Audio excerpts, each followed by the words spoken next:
You're watching News on the Twos on OCU TV, Channel 22. Hello and welcome to another episode of News on the Twos. I'm Rachel Morse. Here at News on the Twos, we cover everything from campus news to local news and even a little national news. Keeping you updated and informed is our main priority.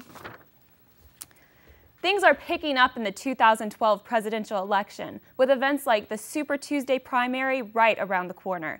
We hit the pavement to see how involved OCU students are at this point in the election. Congressman Paul, you've questioned the fiscal conservative. After months of debating, the nominees for the GOP presidential candidate are narrowing down. On March 6th, 10 states will take part in Super Tuesday, a statewide primary that will bring us that much closer to electing the new U.S. president. But how many students are paying attention to the current political climate? Not at all.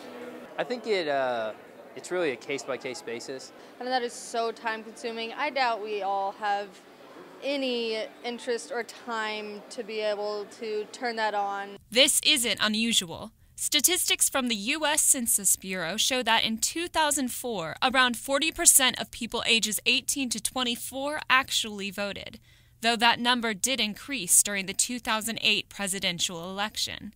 However, Dr. Richard Johnson, chair of the OCU Political Science Department, said he has seen an increase in political awareness among college students. I've been teaching 25 years. I see greater civic engagement, honestly. Now, partially that may be OCU students. Students such as those involved in student life, who are hosting a Super Tuesday watch party to get the campus involved in the election process. So the Center for Student Leadership is hosting events throughout the semester in order to get students involved as well as knowledgeable about what's going on. A task which Johnson says is part of our civic duty and is simply a mouse click away. Watch the news for that 10 minutes. Become active in some civic organization. Pick up some issue that interests you and really study it. I mean, if we as citizens are not active, then we get the kind of government we deserve. The Super Tuesday watch party will start at 7 p.m. at March 6th in the Cokesbury Clubhouse, and there will be more events put on by the Center for Student Leadership as we get closer to the actual election. The president of the Oprah Winfrey Network and Harpo Productions is coming to OCU. Eric Logan Toppenberg is from the Oklahoma City area, and he will be speaking on March 5th in the Kerr-McGee Auditorium in Minders.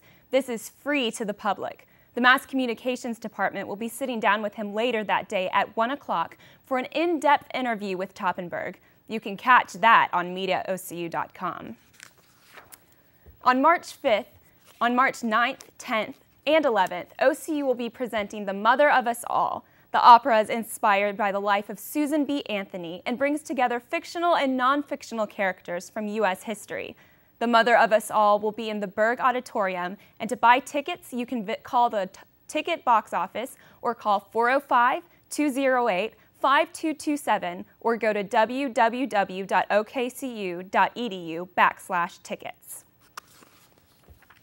The OCU Theatre Department made a strong showing at the annual American College Theatre Festival. Judges came to campus last semester and watched as students performed the classical piece, Macbeth. OCU was one of the only classical pieces to advance to regionals, and the cast and crew traveled to Norman last weekend to compete. Some individual students may be advancing further in that ACTF competition, but will not find out until later this semester.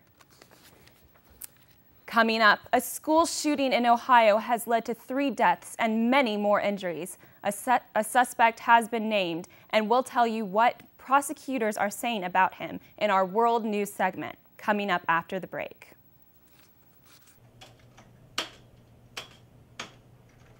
No, no, no, no, no, no, no, no, no, no!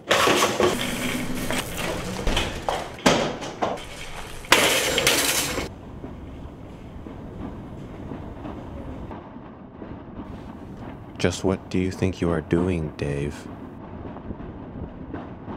I really think I'm entitled to an answer to that question.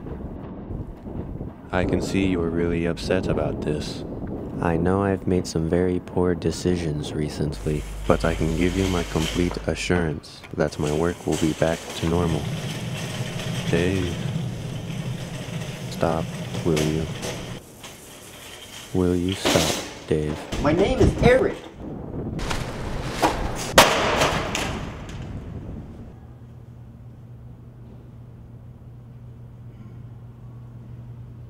I don't work a 9 to 5, but I have a job to do. I don't wear a tie, but I still wear a suit in my court. My field of work isn't average, and my time around the water cooler is limited. I work overtime, but the payoff is worth it. I don't work a 9 to 5, but I have a job to do. I'm an OCU athlete. I'm an OCU athlete. I'm an OCU athlete. I'm an OCU athlete.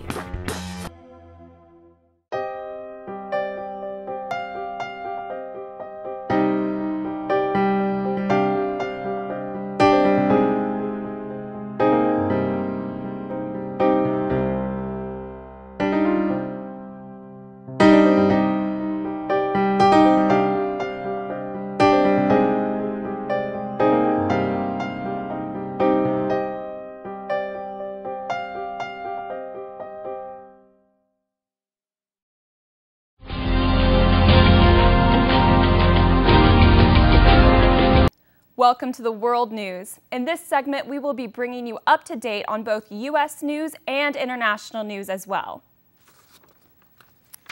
A 17-year-old boy could be charged with 3 accounts of aggravated murder.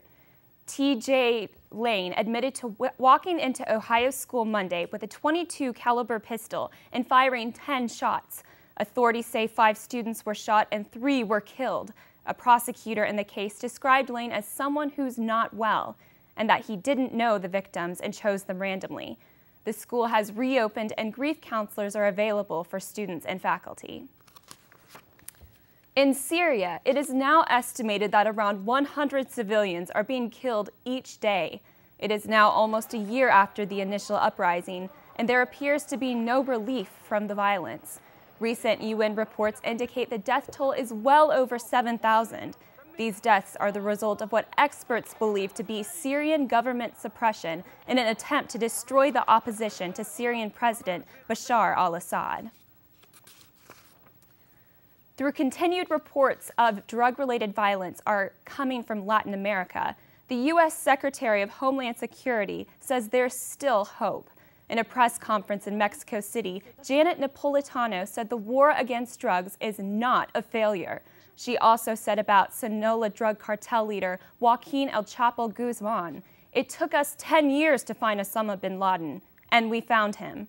Napolitano continues to defend the drug policies of both the United States and Mexico, saying they are part of the ongoing effort to stop dangerous drug addiction.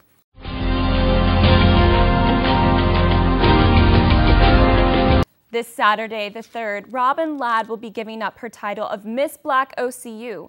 The pageant gives African-American OCU students the opportunity to represent a cause, show off a talent, and connect with other women among the campus. Miss Black OCU begins at 3 p.m. in the Kirkpatrick Auditorium, and tickets are $10. Last week, the Alpha Phi sorority proved they have the beat for their philanthropy. The organization promoted cardiac care through a week-long calendar of events featuring a raffle where participants could pay to win a variety of prizes. The money raised will be donated to women's heart health through the Alpha Phi Foundation.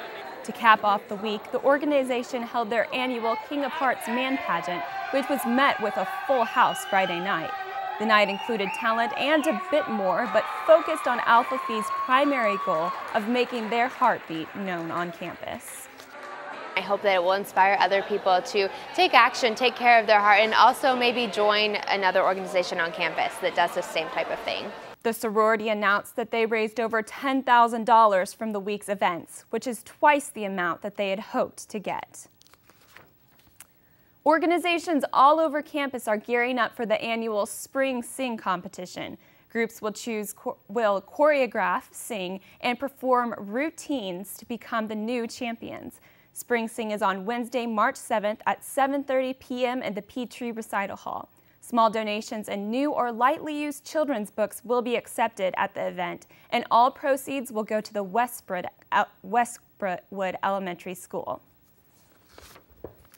That's it for News on the Twos. Thanks for watching, and be sure to catch the latest broadcasts on the web at mediaocu.com. I'm Rachel Morse. See you next time.